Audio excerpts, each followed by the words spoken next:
What's very important is that we have our own security operations center. So we have one in Switzerland and one in Abu Dhabi and one in Bahrain. So we monitor 24/7 companies. What is the most vulnerable age group which is more prone to cyber hacks? I receive calls from scammers on a weekly basis. You are a co-founder of Zendata. What kind of services does it provide and what kind of expansion plans that you have? Hackers were focusing primarily on bigger companies. Do you think AI will become a key player in preventing cyber threats in the future? And how can companies balance AI with human intuition?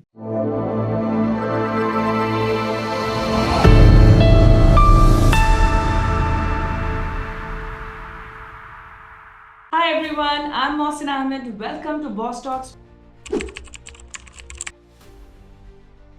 where transformative conversations meet actionable insights. In each episode, we have conversations on the intersections of modern leadership, exploring how spirituality shapes decision-making, how sustainability drives innovation, how technology transforms business, and how emotional intelligence powers lasting success. In an era where digital threats loom larger than ever, our guest today represents the cutting edge of cybersecurity innovation. Prepare to be inspired by Isabelle Meyer, the visionary co-founder and co-CEO of Zendata Cybersecurity. Her journey is a testament to leadership that transcends borders, weaving together legal acumen, technological expertise, and a global strategic vision that is reshaping the landscaping of international cybersecurity. Her professional journey is nothing short of remarkable. From her early days as a head of litigation in London to becoming a managing partner in Geneva and ultimately co-founding Zendata, Isabelle has consistently demonstrated an uncanny ability to navigate complex international landscapes. With a strategic presence across Dubai, Abu Dhabi, Bahrain, and Geneva, she has established herself as a formidable force in cybersecurity and international business development. An alumna of the University of Toronto, Abu Dhabi, Isabelle brings a unique blend of legal expertise, strategic vision, and technological insights. Isabelle is an international keynote speaker. She doesn't just lead a company, she shapes conversations and cybersecurity in an increasingly digital world. Her multifaceted career as a general counsel, chief international officer, and now co-CEO reveals a professional who doesn't just adapt to change, she drives it. So welcome, Isabelle. Welcome to my show, Boss Talks. How are you doing today? I'm good. Thank you so much. Isabelle, you have such a remarkable career in terms of international law, international business leadership, and now cybersecurity. Could you share what drew you to cybersecurity as a career? Good question to start with. So yes, indeed, I'm a corporate lawyer. So for me, cybersecurity was pretty new. And 14 years ago, when I co-founded the company, first of all, it was because of the people I was surrounded with. My co-founder is extremely known in the world of cybersecurity for the person who broke password the quickest in the world of 8 characters and less. Nowadays, that's why you actually need 9. So I was very curious. I was also curious about how it's going to be shaping the future. And at the beginning, it was mostly a financial investment. And when I saw that when you're looking at the current world, I mean, there's no typical one client. And I always think it's funny when people ask us, what are the clients of Zendata? Well, it can be one user, a multinational, a bank, a school. There's no limit. So when you're founding a company and there's no limit in terms of growth, that for me was very attractive. So this is really what drove me to cybersecurity. How much have you seen the need of it in the last 5 years? Unfortunately, I would like to say people are still reactive. So the need grew exponentially, but that's only because the threat actors are better, they act more, people get hurt more, and it keeps growing. So people are, I would like to say, waking up finally, but it's not new. I mean, we are talking about cybersecurity since the first gathering of cybersecurity was 1974 in the US. So it's not new. Even back then, the professor was saying, please have good passwords. And we're still repeating that, right? So yes, it grew a lot. It also grew in countries that were a little bit less expecting, because mainly hackers were focusing primarily on bigger companies that they can have a big return when they're asking for ransomware, etc. Now it really went into the last years into citizen, the elderly community, the younger community. All those was a quick bucks, but smaller scale, but they do it in millions of times a day. So the type of hacking and the type of, I would say, victim change, but it was exponential in the last 5 years. So you just mentioned that it can be an individual, it can be an organization, it can be a school as well. So can you tell me one thing, that as an individual, all right, what are the things that we need to keep in mind in terms of our, protecting our passwords or protecting our bank accounts and not letting scammers come through us? Well, first of all, this very important tool. We wake up with it as a user, as an individual. We wake up in the morning, we look at our emails, texts, Instagram, all of this. We go to bed before switching it off, we still look at it. This does not have a firewall.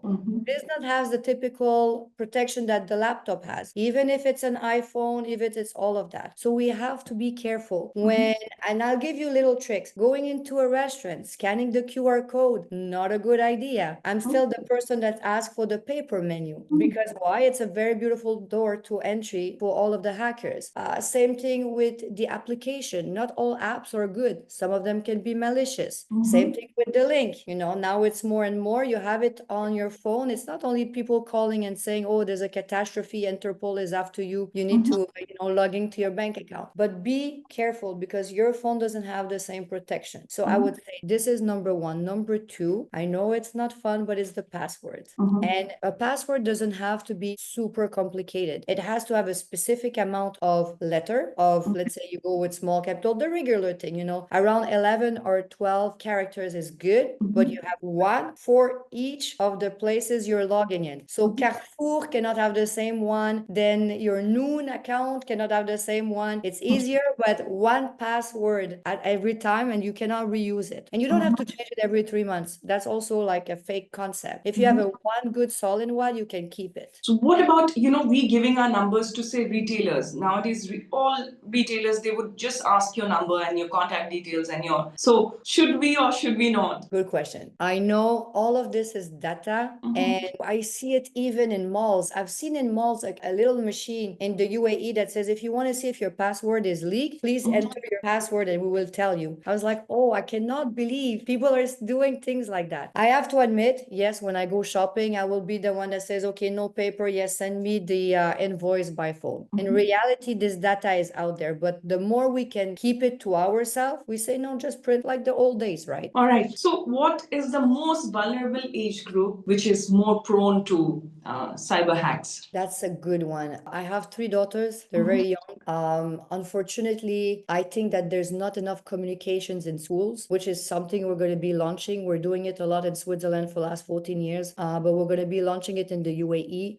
Everything from social media, there's not enough teaching. The younger generation are putting too much out there, the trip, when they're there, where they're not there, when they're traveling. Same thing, they're not using Facebook as much anymore, but the TikTok, there's too much information in there. Every time you're putting your face out there, this can be modified now with the deep fake and everything. So I think the younger generation, the teenagers, but the teenagers nowadays starts very, very young.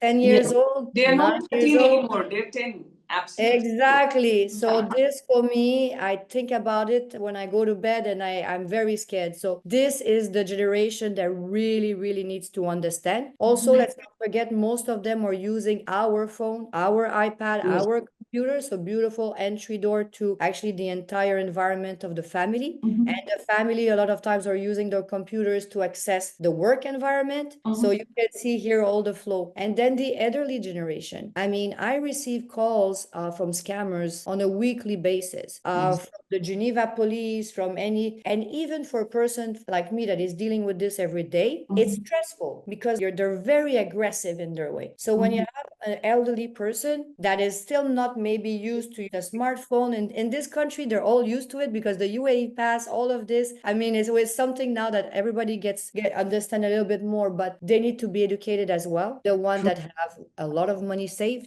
there's their pension plans, there's the retirement fund, there's all of this. And this is what the hackers want to access. So they need to be protected a lot. Because everything nowadays is online, all information. Anybody wants to know about anyone, as in the government knows about us, but anybody wants to know about anyone, they can go ahead and just with a click of a button, they can understand this. So very true. As the co-CEO of Zendata, you are on the cutting edge of cybersecurity. How do you see artificial intelligence evolving in this space? Do you think AI will become a key player in preventing cyber threats in the future? And how can companies balance AI with human intuition? I love this question. So first of all, AI is not new. Using AI for 20 plus years. I mean, we had PhD in AI 20 years ago in universities, right? So it's not, we were using it. What's new now is the new language. So the ChatGPT kind of way. The way I see it is now anybody can be smart, which is beautiful. So all of your staff can be smart, government can be smart, everybody can be smart, make things easy. The thing is, hackers are using it too, and they are far more advanced, in my humble opinion, on it. So we ourselves have to educate ourselves more, use more different tools, and get used to it. What really makes the difference will be the social skills, and that you can't remove it. And in the world of cybersecurity, there's a lot of involvement in that. And people have this notion that, oh, if you're doing certification in cyber and all this, then you're a cyber expert. The cyber expert is not going to be the one that did certification after certification. It's the one that's going to be able to connect the dots and understand what's in front of them and be able to retransmit it in an environment, in a system, the way it should be. So how are you going to be orchestrating toolings? How are you going to be able to fine tune it? How are you going to act in an incident response? How are you going to be making the decisions? All these are social skills that AI is not there, and it's not the place for AI to be. However, everything regarding corroborating threat intelligence feeds. I mean, it wasn't human back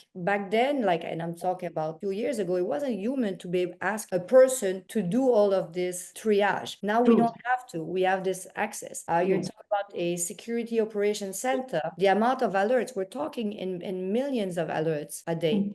Having a human alone doing this is not possible.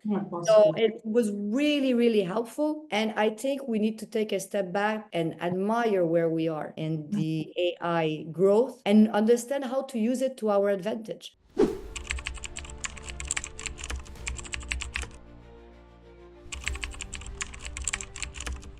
With, like you said, deep fake is something that is developing so strongly, that Mona Lisa is also speaking now. Okay.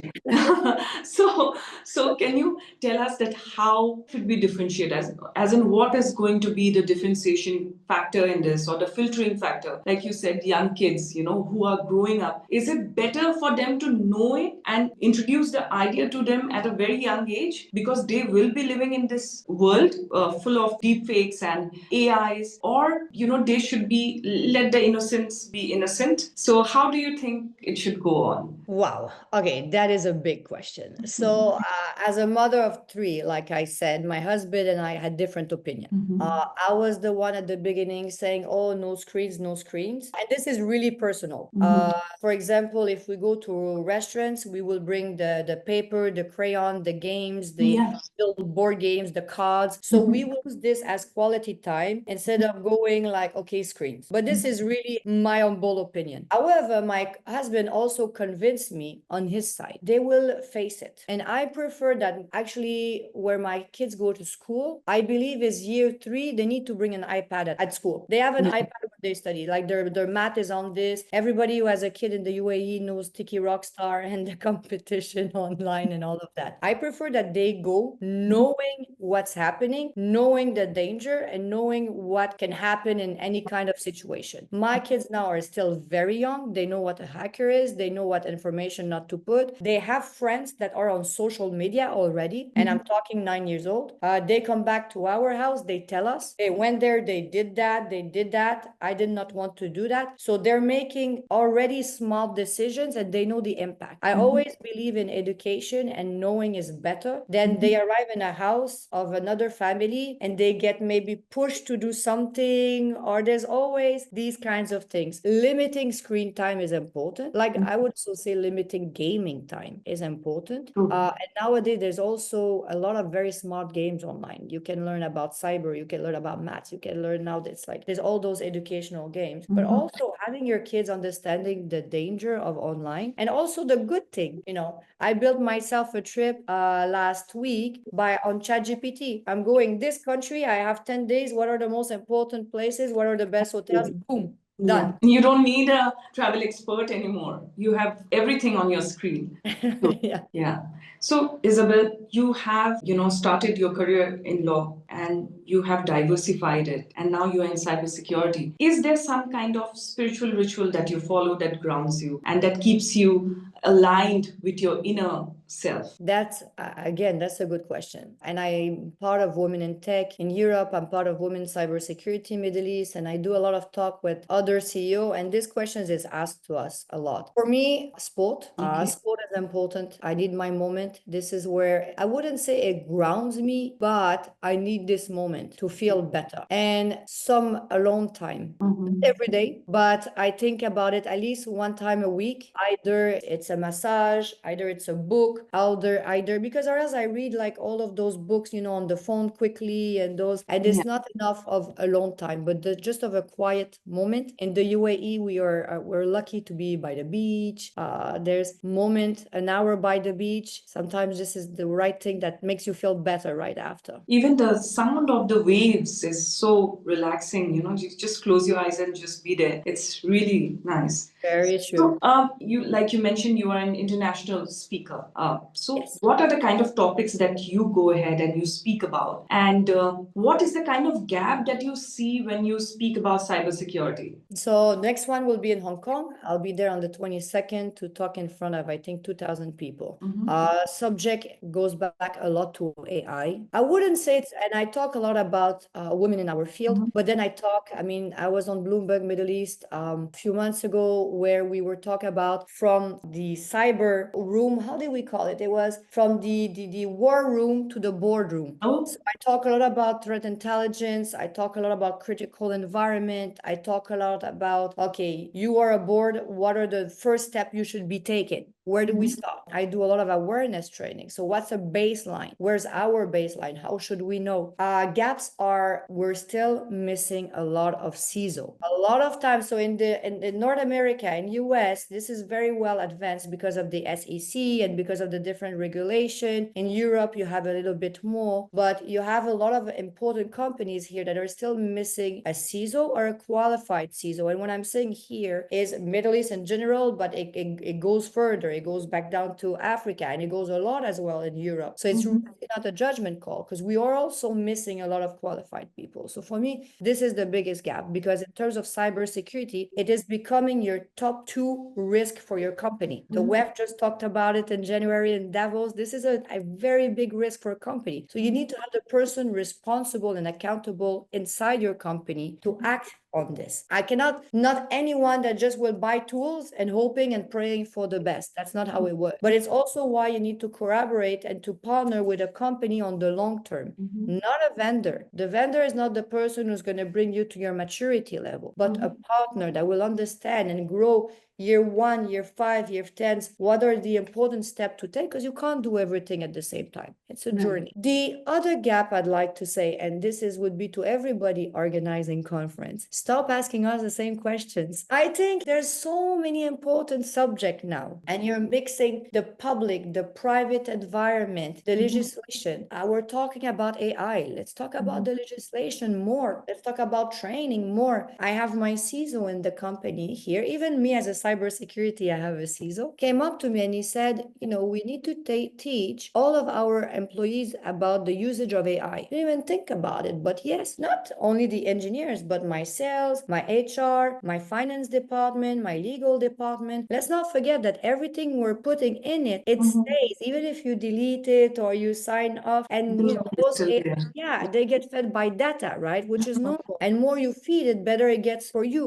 You're training it for yourself, right? So, but all employees needs to learn about this. So these are the kind of subject, the gaps I'm seeing that should really be tackled. So this is such a actually shocking part that you just spoke about AI. People are entering any kind of things in ChatGPT, DeepSeek, and all other AI tools, and you're saying that that data stays. So even if we delete it from our logs, it still stays. That is like a OMG kind of a moment just now we had. So moving forward, Isabelle, can you tell me 3 things that you love about Dubai? Oh, there's many more than that. What I love about Dubai, I love the accessibility to the people. Coming from Switzerland, where we're all a little bit closed and all this, in Dubai and the UAE, we can talk to anyone because people are curious and people are welcoming. So that would be number one. Number two, the lifestyle. How can it get better? And I'm talking for married people, families, kids, single people. Dubai is the place to be. I don't think nowadays anything can get close to this. And then third, the security.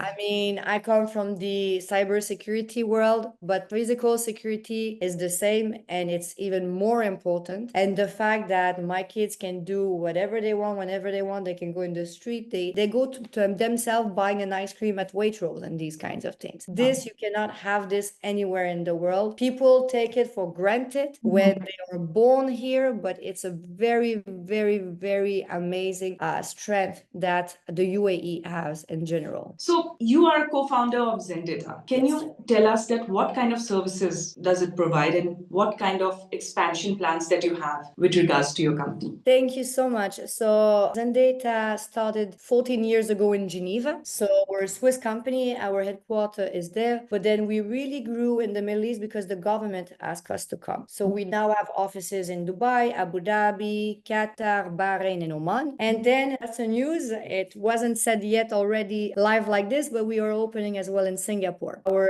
Asian expansion. What's very important is that we have our own security operations center. So we have one in Switzerland and one in Abu Dhabi and one in Bahrain. So we monitor 24/7 companies from government to cities to multinationals to SMEs. And then we do everything from smartphone protection, OT, critical environment, incident response, audit, VAPT, VCISO. What's really important is everything is customized to the client. So there's no one size fit all. And when I was talking before about a journey with the client, this is what we really focus on. So it's not about reselling a tool. That's not what's important for us. It's about really understanding the environment of the client, understanding his risk exposure, understanding what he cares about, his crown jewel, and getting him to where he should be in terms of cyber maturity. Wow, that's a lot. That's Zendata.